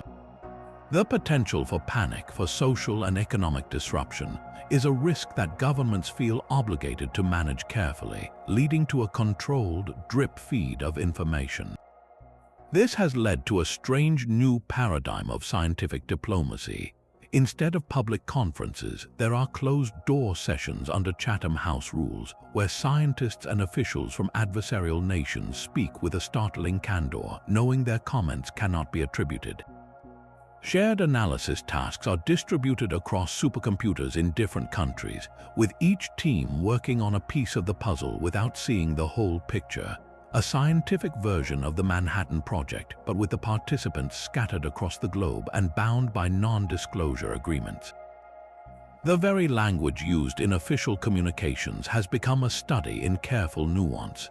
Public statements from agencies like NASA refer to the Pluto anomaly or the Kuiper Belt transient event, using deliberately dry, technical language to project calm and control. Meanwhile, internal documents and classified briefings use terms like the existential unknown and the discontinuity, reflecting the profound unease at the highest levels of government. We are witnessing the birth of a new scientific field, but it is one being forged in the shadows, a testament to both humanity's incredible capacity for cooperation when faced with the unknown, and our enduring inability to fully escape the earthly divisions that have always defined us.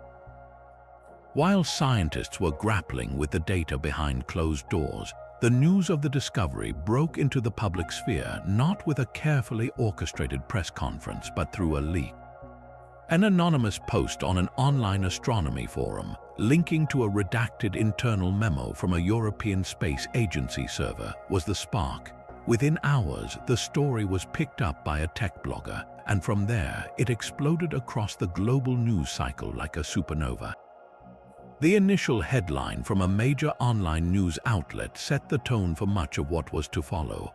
Scientists detect unexplained cosmic rift near Pluto, source unknown. The word rift, with its connotations of earthquakes and continental drift, instantly framed the phenomenon as something monumental and potentially dangerous. The media coverage that followed displayed a stark divide in approach. Responsible science outlets like certain public broadcasting networks and dedicated science magazines led with cautious headlines. They emphasized the preliminary nature of the findings, quoted astrophysicists who stressed the need for more data, and took great care to explain the complex science in accessible terms.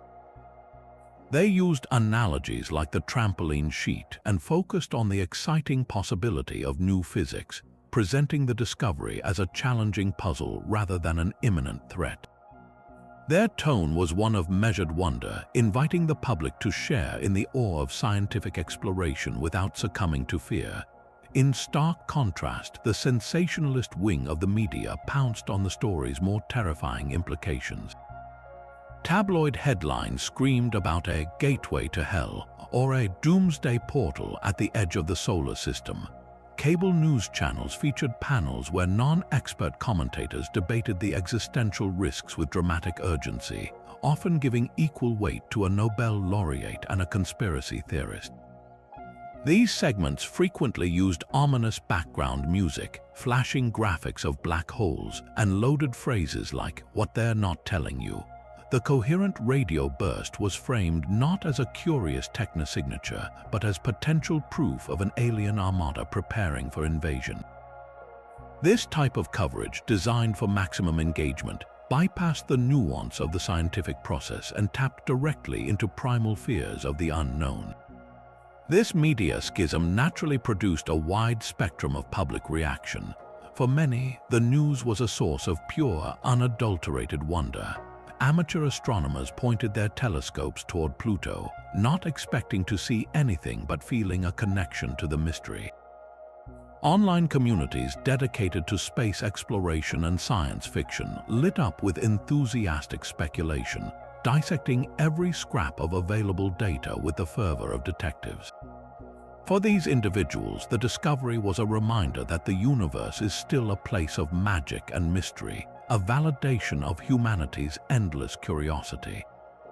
It inspired a new generation to look up at the night sky with a renewed sense of possibility. Yet for others, the news triggered deep anxiety. The combination of complex science and alarmist headlines created a perfect storm of misunderstanding. Social media algorithms amplified the most extreme viewpoints, creating echo chambers where the rift was discussed as a certainty of impending doom. Online forums saw a surge in posts about survivalist strategies, from building bunkers to stockpiling supplies. While the number of people taking such drastic steps was small, the underlying unease was more widespread. Polls conducted in the weeks following the leak showed a significant minority of the public, nearly 30%, believed the phenomenon posed a real, if unclear, threat to human civilization.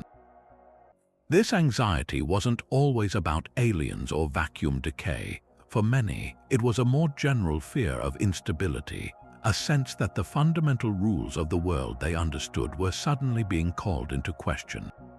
The situation was further complicated by the rapid spread of misinformation. Well-produced but scientifically bankrupt YouTube videos purporting to reveal the truth about the rift garnered millions of views. These videos often mixed real, publicly available data with fabricated claims and doctored images, creating a convincing but entirely false narrative for an audience lacking the scientific literacy to tell the difference. Influencers with no background in science offered definitive explanations, preying on the public's desire for clear answers where none existed. This erosion of trust in official institutions became a significant problem. As government agencies remained tight-lipped, the information vacuum was filled by charlatans and fearmongers, making it increasingly difficult for the average person to distinguish fact from fiction. In many ways, the public's journey mirrored the scientific community's own internal debate, but without the tools of peer review and empirical evidence. People were wrestling with the same profound questions: is the universe friendly? Are we alone? Is reality stable? But they were doing so based on incomplete and often distorted information. The story of the Pluto rift became more than a science story. It became a social experiment, a lens through which we could see humanity's incredible capacity for wonder, our susceptibility to fear, and our ongoing struggle to navigate a world where information and misinformation travel at the speed of light. The true challenge shifted from merely understanding the anomaly in the sky to managing the constellation of hopes and fears it had ignited here on Earth. Ultimately, this discovery forces us to confront a question that has haunted humanity since we first looked up at the stars. What is our true significance in the grand scheme of things? For centuries, our perspective has swung between two poles. On one hand, we embraced the geocentric model, placing ourselves at the very center of God's creation. When that was dismantled by Copernicus and Galileo, we swung to the opposite extreme, adopting what philosophers call the principle of mediocrity, the idea that there is nothing special about our location, our planet, or our species. We orbit an average star in a quiet suburb of a common galaxy, a fleeting biological flicker in a cold, indifferent cosmos. The detection of the subspace rift shatters the comfortable certainty of both these views. It suggests that the universe is neither centered on us, nor is it uniformly mediocre. Instead, it may be profoundly, wildly heterogeneous, filled with wonders and terrors we cannot yet comprehend, and our quiet solar system might be hosting one of them.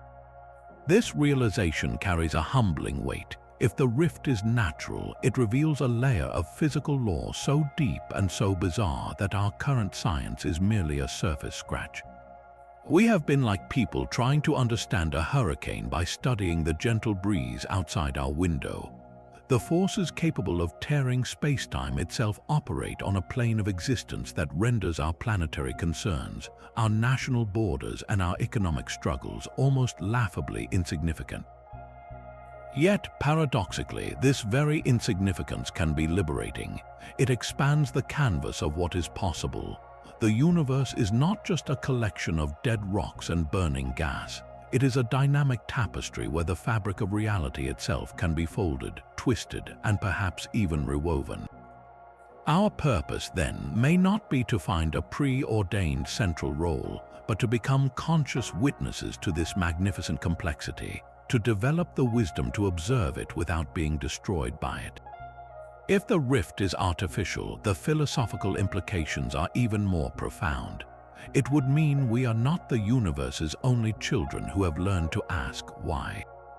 The existence of an intelligence capable of such engineering would answer Fermi's famous paradox, where is everybody? With a simple, staggering answer, they are here, or at least they have been here. But this answer immediately raises a more unsettling question about their nature. The rift's location, far from the inner solar system, could be read in two contradictory ways. It might be an act of profound consideration, a civilization carrying out its cosmic business in the empty outskirts to avoid disturbing the delicate, emerging life in the warmer inner planets. Or it could be an act of utter indifference, the cosmic equivalent of building a power plant in an unpopulated desert with no thought for the ants scurrying beneath the sand. We would have to confront the possibility that our hopes, our art, our love, and our wars might be completely irrelevant to beings whose consciousness and motivations are as alien to us as we are to a bacterium. This discovery, therefore, is a mirror held up to humanity. What we see in the rift tells us as much about ourselves as it does about the cosmos. Do we look upon this unknown and retreat into fear, fortifying our planet against a perceived threat? Or do we see it as the ultimate invitation to grow up as a species? For all of history, our greatest challenges have been of our own making, overcoming disease, ending wars, managing resources. The subspace rift presents the first truly external, existential challenge that humanity has ever faced together. It is not a problem from any one nation. It is a mystery for all of Earth.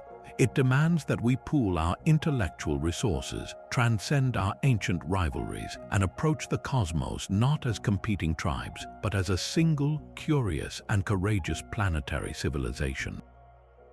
The rift may be a silent, passive phenomenon, but its very existence is a test. It asks us if we are capable of the unity and maturity required to step onto a stage that is infinitely larger and stranger than we ever dreamed. But perhaps the most intriguing possibility is that this single anomaly near Pluto could be the key that unlocks several of astronomy's most stubborn cold cases. Consider the enduring mystery of fast radio bursts, or FRBs. These are incredibly powerful, millisecond-long flashes of radio waves that reach us from galaxies billions of light-years away. Their origin has baffled scientists for years, with theories ranging from magnetars highly magnetic neutron stars to, yes, even extraterrestrial civilizations. The radio burst detected alongside the Pluto rift shares a startling characteristic with some FRBs: its unnaturally coherent, laser-like structure. What if some FRBs are not originating in far-off galaxies, but are actually the distant echoes of similar subspace events? A rift tearing open in a distant galaxy would release a titanic burst of coherent radio energy, which would then travel across the cosmos to be detected by our telescopes as an FRB. The Pluto event, happening so close to home, gives us a template, a close-up example of what the birth cry of a rift might look like. It suggests that these enigmatic flashes might not be from exotic stars alone, but could be signatures of spacetime itself fracturing on a cosmic scale. Then there's the puzzle of dark matter.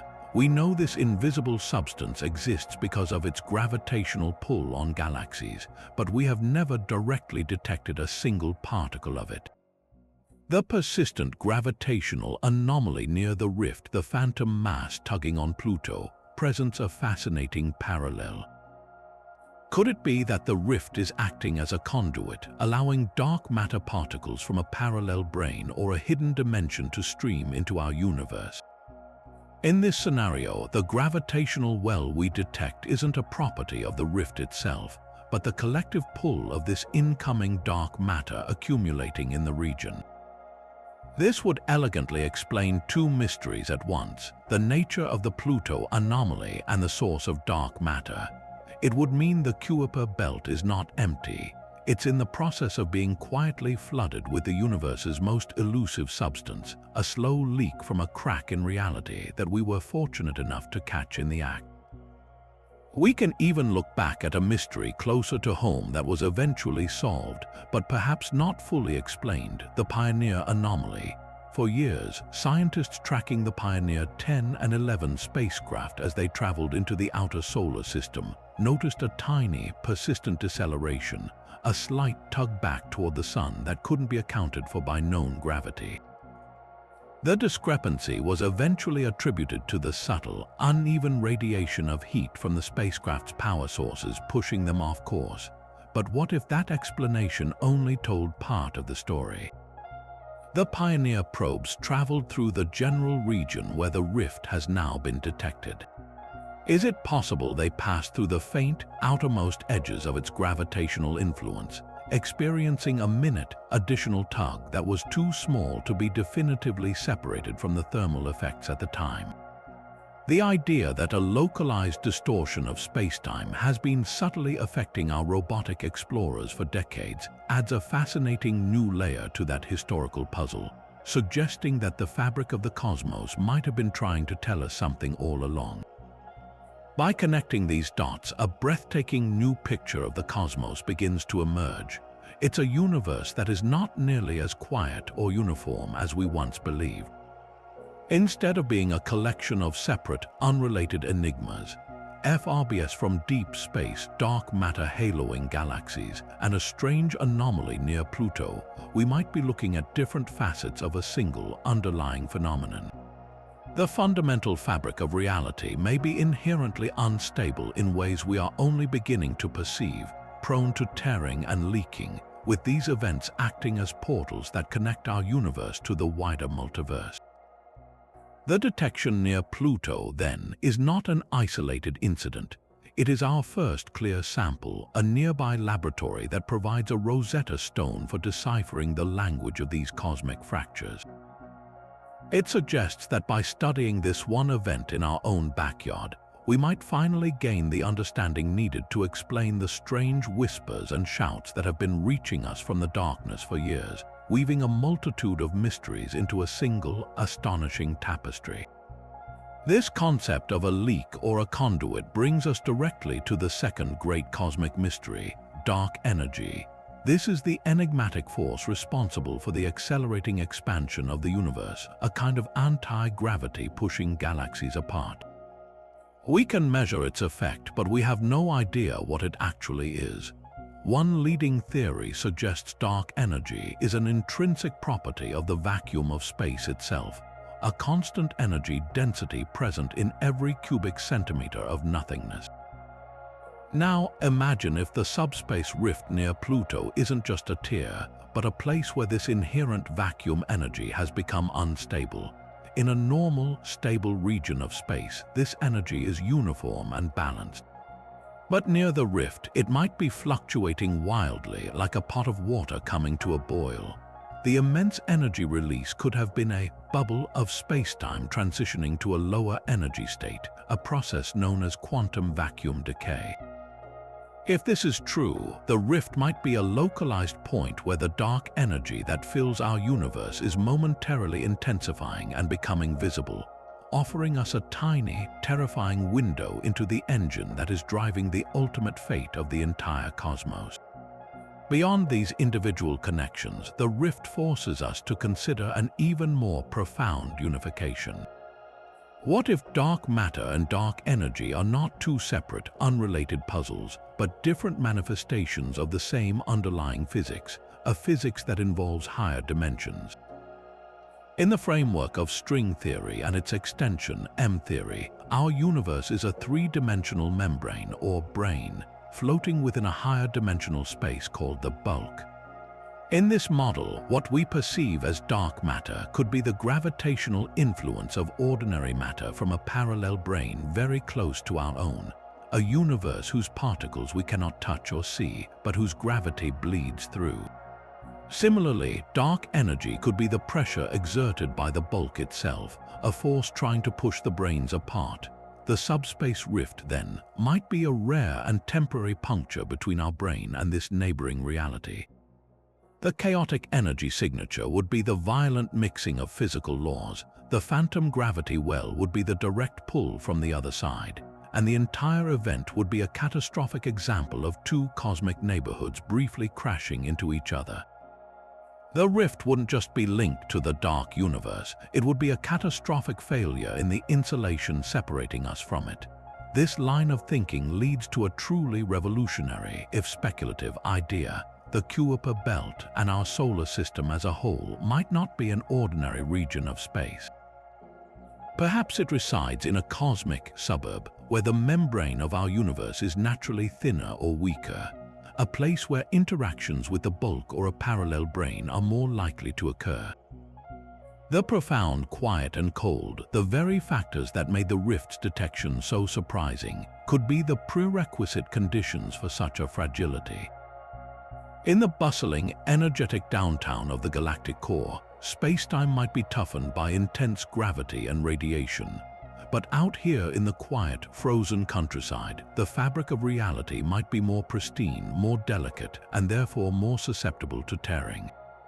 This would mean the Pluto anomaly is not a random accident, but a phenomenon that was always possible in this specific location, waiting for the right trigger. If correct, it suggests that the edge of our own solar system could be the most promising place in the entire galaxy to search for answers to the universe's deepest secrets, turning our cosmic backyard into the most important frontier for fundamental physics. To peer into the future of the anomaly, scientists have turned to some of the most powerful supercomputers on the planet, creating immensely complex digital sandboxes where they can test countless possibilities. These aren't simple video game simulations, they are mathematical universes in their own right, built upon the most advanced equations of general relativity, quantum field theory, and speculative string theory. The goal is to create a virtual model of the spacetime around Pluto, inject the precise energy and gravitational signatures observed during the event, and then press play to see what happens next.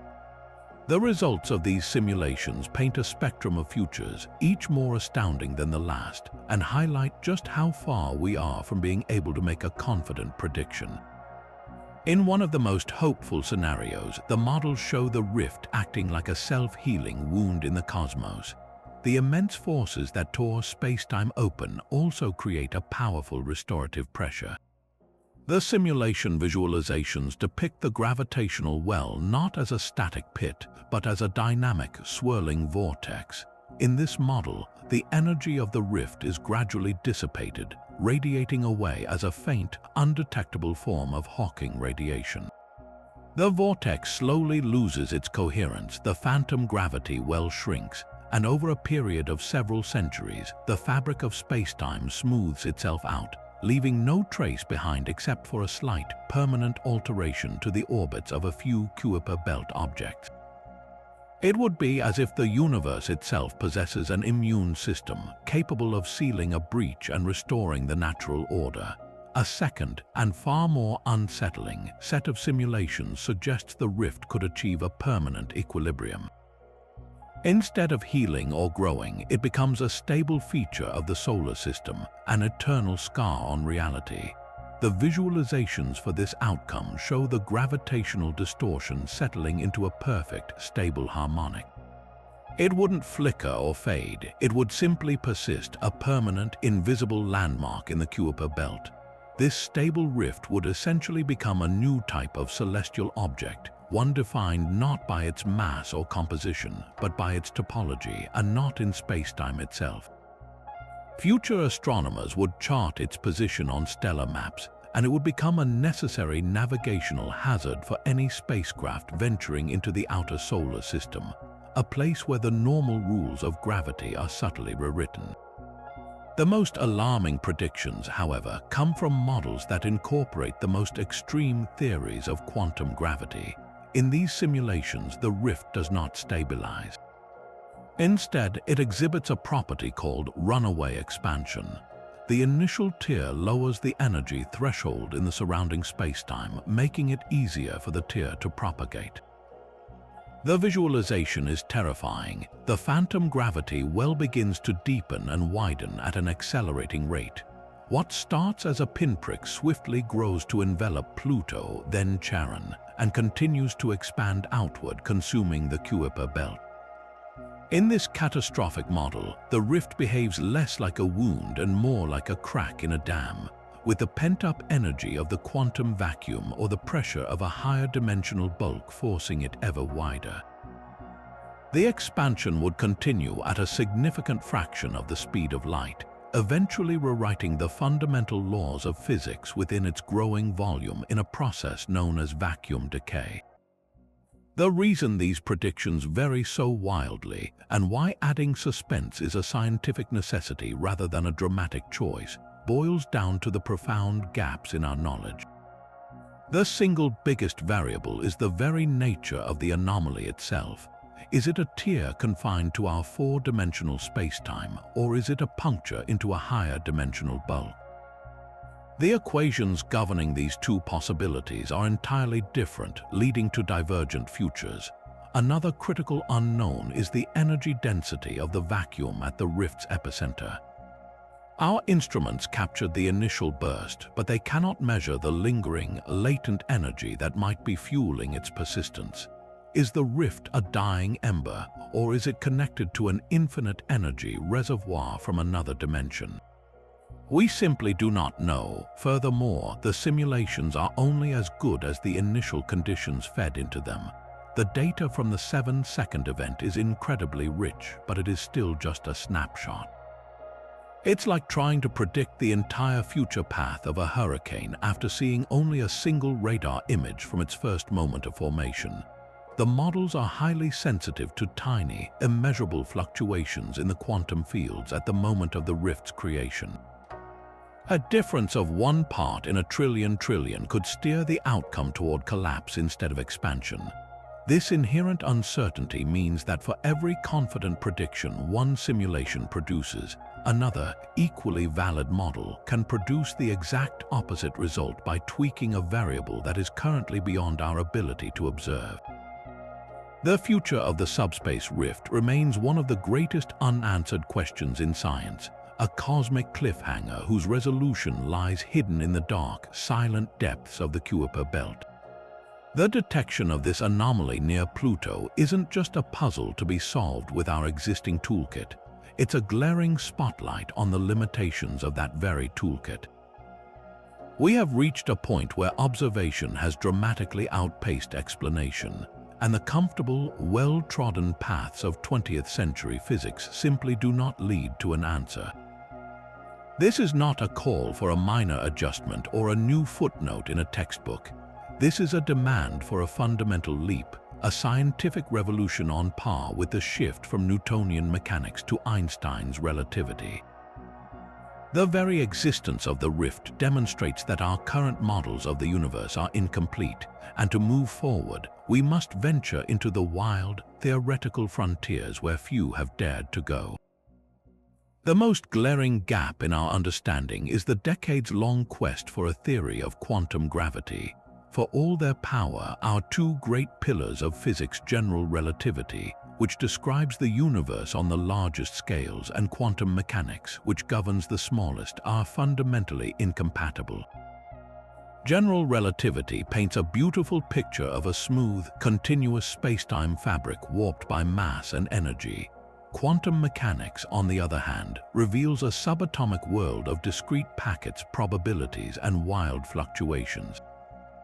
The subspace rift is a phenomenon that exists precisely at the intersection of these two worlds. It involves the macroscopic curvature of spacetime, the domain of relativity, but it also exhibits the violent, probabilistic energy release and strange particle signatures that scream of quantum effects. This tells us that the rift isn't just a large-scale gravitational event or a tiny quantum fluctuation. It is both simultaneously. To understand it, we cannot rely on relativity or quantum theory alone. We need a new framework that seamlessly unites them, a set of rules that explains how spacetime itself behaves when you poke it at the quantum level. This is where the most speculative yet promising theoretical playgrounds become our most valuable assets. Concepts like string theory and loop quantum gravity, once considered the domain of mathematicians and a handful of visionary physicists, must now be brought to the forefront of experimental science. String theory, with its proposal of tiny, vibrating strings existing in multiple hidden dimensions, offers a potential mechanism for how a higher dimensional reality could puncture our own, creating a rift. The challenge has always been that these ideas operate at energy scales far beyond anything we can create in a particle collider, but the Pluto event has done the experiment for us. It has provided a real-world dataset, the energy signature, the gravitational waves, the spectral lines, that can be used to test these theories. Does the data fit the predictions of one version of string theory over another? Does it align with the granular picture of spacetime proposed by loop quantum gravity? For the first time, we have a cosmic laboratory where these abstract ideas can be confronted with hard evidence. The rift is no longer a thought experiment, it is a benchmark. But the needed revolution extends beyond just unifying gravity and quantum mechanics. It forces us to reconsider the very nature of the vacuum of space. We can no longer think of nothingness as truly empty. The quantum vacuum is a seething sea of potential, and the rift suggests that this vacuum might have a structure, a topography that can be fractured. Furthermore, we must advance the physics of topology, the mathematical study of shapes and spaces. A wormhole is a specific topological feature, a handle connecting two parts of spacetime. The rift might represent a different, more destructive topology altogether, a tier rather than a tunnel. Understanding this requires new mathematical languages to describe how reality can be torn and what happens at the edges of that tier. This discovery is a direct challenge to cosmologists, particle physicists, and mathematicians alike, demanding they collaborate in ways they never have before. It's a rallying cry for a new kind of science, one that is brave enough to dismantle its most cherished foundations and build anew, guided by the bizarre but undeniable light from the edge of our own solar system. And so the quest for understanding enters its most critical phase, the global scramble to build a new generation of eyes. The initial detection was a starting pistol, and now the scientific community is in a full sprint, not to a finish line, but toward a new vantage point from which we can finally see clearly. The challenge is immense. Our current telescopes, for all their power, were designed to study stars, galaxies, and planets, not to diagnose a fundamental tear in reality.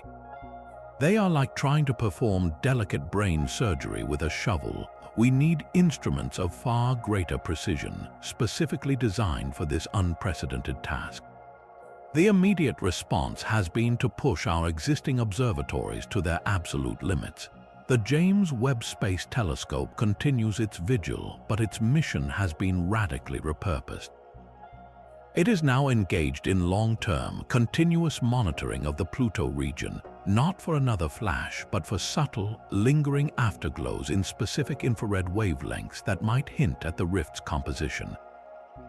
Meanwhile, a coordinated international campaign is using the technique of very long, baseline interferometry, linking radio telescopes from Arecibo in Puerto Rico to facilities in China and Australia, creating a virtual dish the size of the Earth itself. This combined power allows them to probe the anomaly with unmatched resolution, searching for any faint, persistent radio whisper that might be the rift's steady hum. But even this monumental effort is recognized as a temporary fix, a way to gather crucial clues while the real tools for the job are being blueprinted. Those blueprints are where the true revolution begins, on drawing boards from NASA's Jet Propulsion Laboratory to the European Southern Observatory. Concepts for dedicated anomaly probes are moving from science fiction to funded projects. One leading design, tentatively called the Spacetime Topology Explorer, or STE, is a spacecraft unlike any other. It wouldn't rely on traditional cameras alone. Its primary instrument would be an array of ultra-sensitive laser gyroscopes, designed to measure infinitesimal twists and warps in local spacetime with a precision 1,000 times greater than anything flown before. It would, in essence, feel the gravitational contours of the rift, mapping its invisible geometry. Alongside this, it would carry a cryogenically cooled spectrometer designed to detect not just light, but the fleeting signatures of hypothetical particles that might only exist at the rift's boundary. Getting this technology space ready within a decade, however, requires breakthroughs in material science and quantum computing to handle the data stream and withstand the unknown environment. The need for speed has also fast-tracked a project that was once a distant dream, the first dedicated gravitational wave observatory in space. While LIGO and Virgo detected the initial tremor, they are limited to low-frequency ripples and are deaf to the constant, subtle vibrations the rift might be emitting.